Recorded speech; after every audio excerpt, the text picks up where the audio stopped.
What's good, great people? What is good? Welcome to my YouTube channel.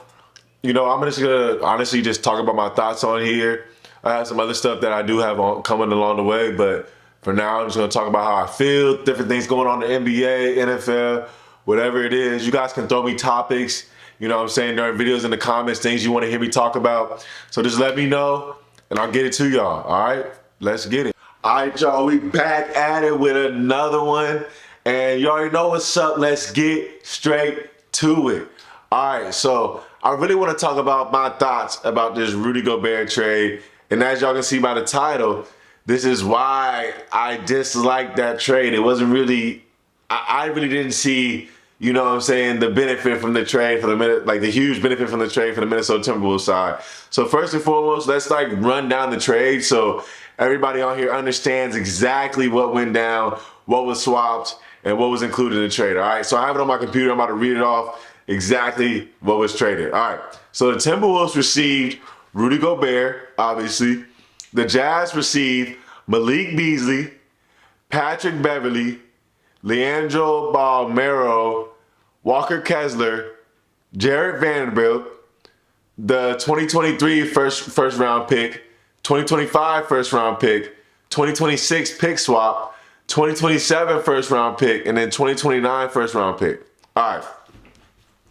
So basically they got 5 first round picks and 5 players for Rudy Gobert. All right. So this is really why I dislike this trade. All right.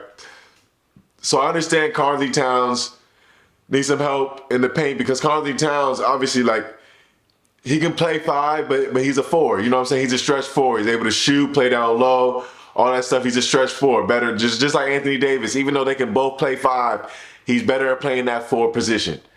I understand that. And that's why getting Rudy Gobert was beneficial in that one aspect, right? But when I look at it from full scope, obviously Rudy Gobert is getting up there in age. I'm unsure what his exact age is right now, but I know he's getting up there in age.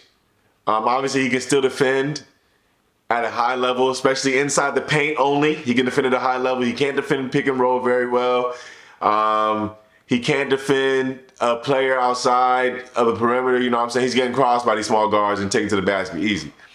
So my thing is this. My biggest thing with this about Rudy Gobert is, first off, he clogs the paint on the offensive end. Second off, he can't shoot.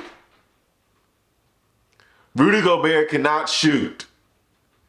The NBA is kind of changing into a different type of league now. He's literally one of the few big men that's still in the league that has the inability to shoot. And a lot of them, who were even pretty good stars that just never gained the ability to shoot, kind of fell off because they weren't on the defensive end as big as Rudy Gobert. For instance, like an Andre Drummond. Now, Andre Drummond is a double machine. No matter who's he playing for, it doesn't matter. He's gonna get you 15 boards. You see what I'm saying? But he can't shoot at all. He just clogs up the paint. But he can't defend like Rudy Gobert. So that's the difference. But come on now, you look at, okay, I understand he's Defensive Player of the Year 3 times, but you're gonna give up all of this for Rudy Gobert? I'm just trying to fully understand the scope.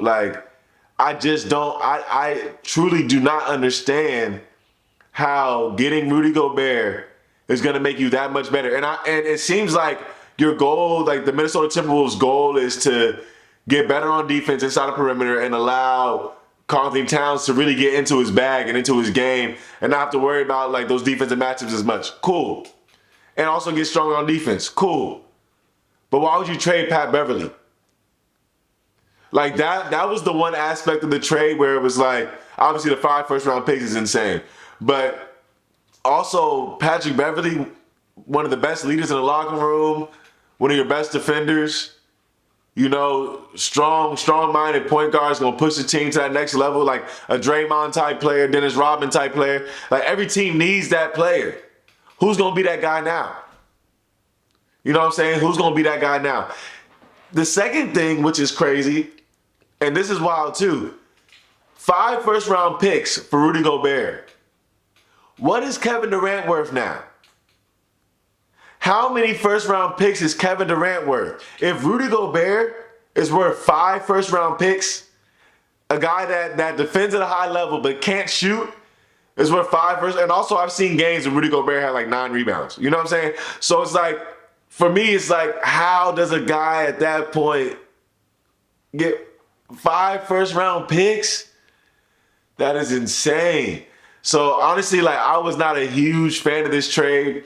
I really want to see how it plays out on the court. Minnesota has not been known for making great moves. Let's be real. Over franchise history, they have not been known for making great moves at all. So at the end of the day, I personally believe that this move is going to be an L. I believe that this move is not going to turn out great for Minnesota. I believe that Edwards is going to be a beast.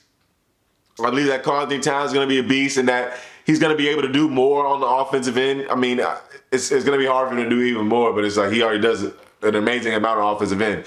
But I feel like not having that to worry about those certain matchups on defense is definitely going to help him out.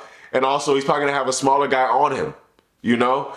That's beneficial. But overall, based on everything that they lost, you know, and possibly lost with those first-round picks, I think personally that this trade is going to be a bust for the Timberwolves. And we'll just have to see what happens during this season. But I was not a big fan at all of this trade. I've never been a huge fan of Rudy Gobert.